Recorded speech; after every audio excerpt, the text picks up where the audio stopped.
Alors bonjour, dans le cadre de la révision des ondes, on va voir un exercice sur les ondes ultrasonores.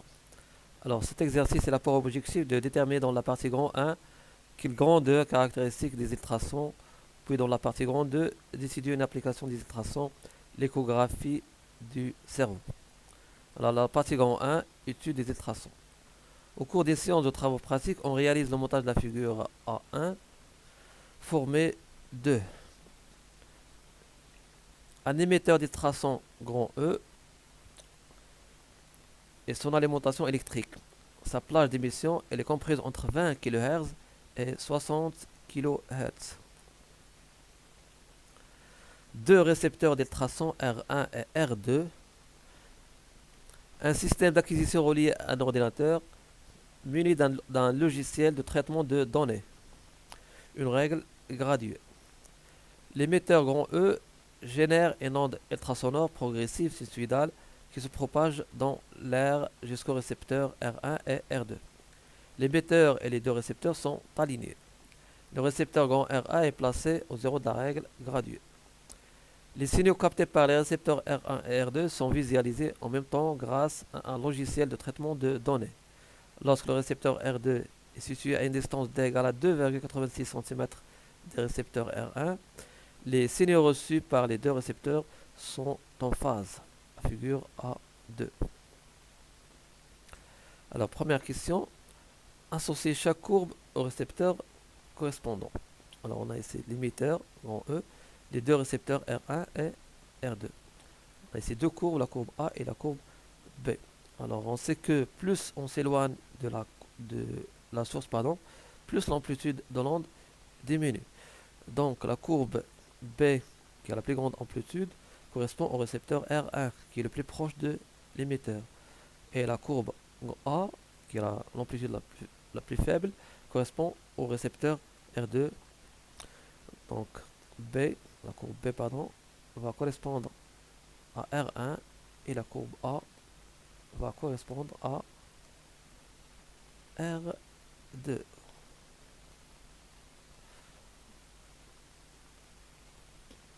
Donc, première question. Donc, plus on s'éloigne de la source, plus l'amplitude diminue. Donc, la courbe B correspond au signal reçu par R1 et la courbe A correspond au signal reçu par R2. Pour la deuxième question, déterminer grâce à l'enregistrement la période T des ultrasons émis. Alors, la période T, donc soit la durée qui sépare deux maximum, par exemple ici, donc entre ces deux maximum, donc c'est la période T.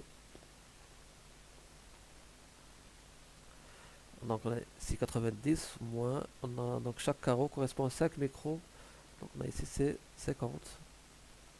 Donc la période c'est 40 microsecondes. Microsecondes. Ou bien entre deux minimums successifs, donc la période entre ces deux minimums successifs, donc on a ici, alors 60, 65, donc 70, moins 30, donc ça fait 40 microsecondes. Donc la période c'est 40 microsecondes.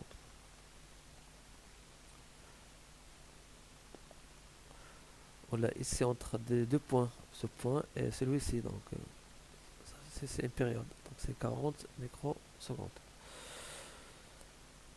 Troisième question, calcule la fréquence n des ultrasons, puis vérifie que la valeur obtenue est en accord avec les données de l'exercice. Alors on sait que, en deuxièmement, bien sûr, donc graphiquement on a t égale à 40 microsecondes. On sait que la fréquence n égale à 1 sur t, donc n égale à 1 sur donc, microsecondes, il faut la convertir en secondes, donc micro c'est 10.6, donc c'est 40 10.6, ça fait 2,5 10 puissance 4 ou 25 kHz. Donc la fréquence est 25 kHz. Puis vérifier que la valeur obtenue est en accord avec les données de l'exercice. Donc d'après les données, donc l'émetteur il émet des ondes ultrasonores dont la fréquence varie entre 20 kHz et 60 kHz. Donc on a trouvé une valeur de n égale à 25 kHz. Donc 25, donc à partir d'un intervalle compris entre 20 kHz et 60 kHz. Donc la valeur elle est en accord avec les données de l'exercice. Donc la fréquence n appartient à l'intervalle 20 kHz, 60 kHz. Donc cette valeur elle est en accord avec, avec les données de l'exercice. Alors question 3. On éloigne lentement R2 de R1 le long de la règle jusqu'à ce que les deux signaux reçus par R1 et R2 soient à nouveau en phase pour la première fois. La distance D' séparant dans ce cas R1 de R2 est D' égale à 4,22 cm. Donc on va déplacer R2 jusqu'à une nouvelle distance où les deux courbes redeviennent en phase. La question 4. Définir la longueur d'onde lambda. Alors la longueur d'onde lambda, c'est la distance parcourue par l'onde pendant une période. Bien sûr, on peut la définir comme étant la distance qui sépare deux points successifs qui vibrent en phase. Donc normalement, c'est la définition la plus simple. La longueur d'onde est la distance parcourue par l'onde pendant une période. Pour la cinquième question, déterminer la valeur de la longueur d'onde de l'onde ultrasonore justifiée. Alors au début, on a pour D égale à 2,86, les deux courbes sont en phase. C'est-à-dire que la distance D, il doit vérifier la relation D égale à K lambda avec K en entier positif. Donc lorsque les deux courbes sont en phase, D égale K lambda. Après, on déplace R2 et pour une distance D', on obtient des courbes qui sont en phase pour la première fois. Donc pour D' égale à 4,22 cm, les deux courbes redeviennent en phase pour la première fois. Donc D' doit être égal à K plus 1 lambda. Pourquoi plus 1? Parce que c'est l'entier qui vient juste après K et K plus 1. Donc puisqu'on obtient des courbes qui sont en phase pour la première fois, donc l'entier qui vient après le K, c'est K plus 1.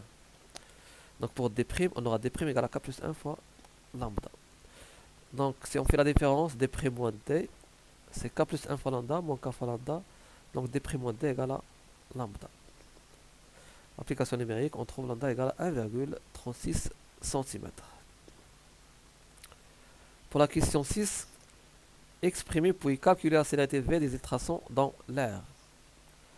Alors, on a la relation entre la célérité de l'onde, la longueur d'onde lambda et la période T. V égale lambda sur T.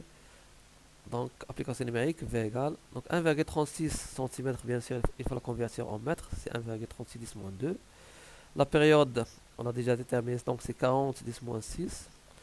Donc, ça donne 340 mètres par seconde. Pour la question 7, on garde les éléments des montages dans la même position, des D'E' égale à 4,22 cm, et on augmente la fréquence des ondes émises par l'émetteur à partir de la valeur précédente n.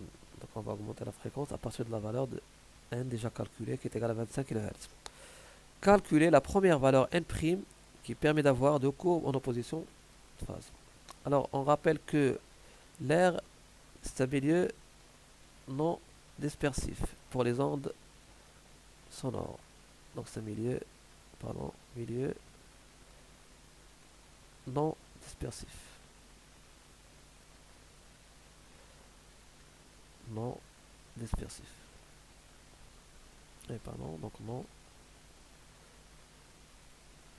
dispersif pour les ondes sonores. Alors ça veut dire quoi que l'air est un milieu non dispersif pour les ondes sonores? Ça veut dire que quelle que soit la fréquence de l'onde sonore, sa vitesse ne va pas changer. Donc la célérité de l'onde est indépendante de la fréquence. Donc la question c'est de déterminer la fréquence n' pour obtenir deux courbes qui sont en opposition de phase. Alors on a, pour que les deux courbes soient en opposition de phase, il faut que la distance D' égale à K plus 1,5 fois lambda prime. Avec lambda prime qui est égal à V sur n prime. Donc, on va remplacer ici. Donc, D' égale K plus 1,5 fois V sur n prime. d'où n' égale k plus 1 demi fois v sur d'. Donc c'est l'expression de n'. D'autre part, puisqu'on fait augmenter la fréquence, d'après l'énoncé, alors on augmente la fréquence des ondes émises par l'émetteur à partir de la valeur précédente grand N. Alors on aura n' supérieur à n. Donc k plus 1 demi fois v sur d' supérieur à n. Alors remarquez qu'on a pris la même vitesse. Donc v constante, puisque l'air est un milieu non dispersif. Donc quelle que soit la fréquence, donc l'onde va se propager avec la même célérité, v égale 340 qu'on a déjà calculé. Donc il faut que k' soit supérieur à n fois d' sur v moins 1,5. Donc on trouve que k doit être supérieur à 2,6. Et puisque k c'est un entier positif, donc la première valeur de k c'est 3, pardon, c'est 3. Donc la première valeur de k c'est 3. Donc on a k c'est un entier. Donc on a trouvé que k est supérieur à 2,6. Donc la première valeur qu'on va prendre k c'est k égale à 3. D'où d'après cette expression, on aura la première valeur de n' pour avoir des courbes qui sont en opposition de phase, c'est n' égale 3 plus 1 demi fois v sur d'. Donc la valeur de n' qui permet d'avoir deux courbes en opposition de phase est n' égale 3 plus 1 demi v sur d'.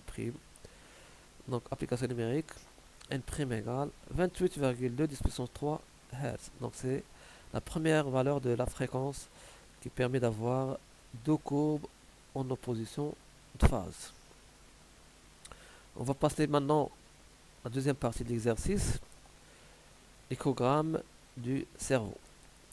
Donc on peut mesurer par échographie la taille du cerveau pour diagnostiquer une éventuelle tumeur qui en changerait les dimensions. Dans ce cas, les deux hémisphères auraient une longueur différente.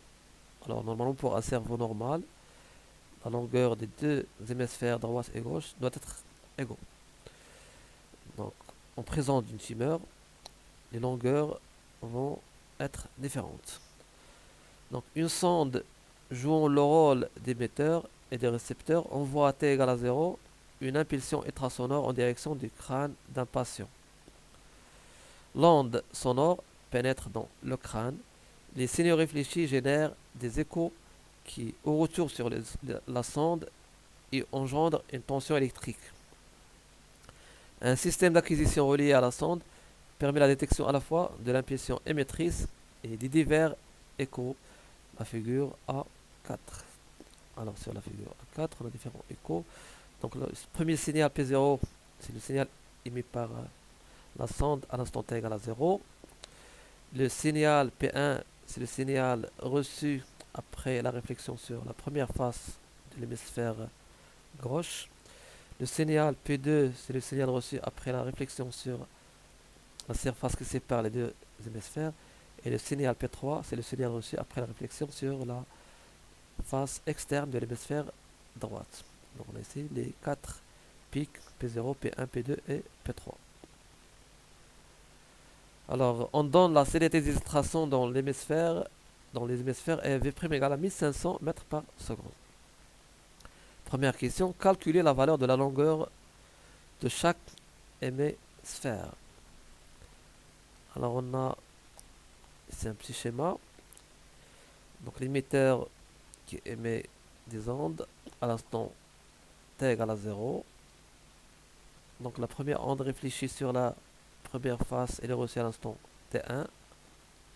C'est l'instant t1. Donc l'émission, elle est à l'instant t égale à 0. Deuxième onde, elle est réfléchie sur la partie qui sépare les deux hémisphères à l'instant. Pardon, la deuxième onde, après réflexion, elle est reçue à l'instant t2. Et l'autre se réfléchit sur la partie externe. Pardon, ouais, c'est la partie externe de l'hémisphère droite.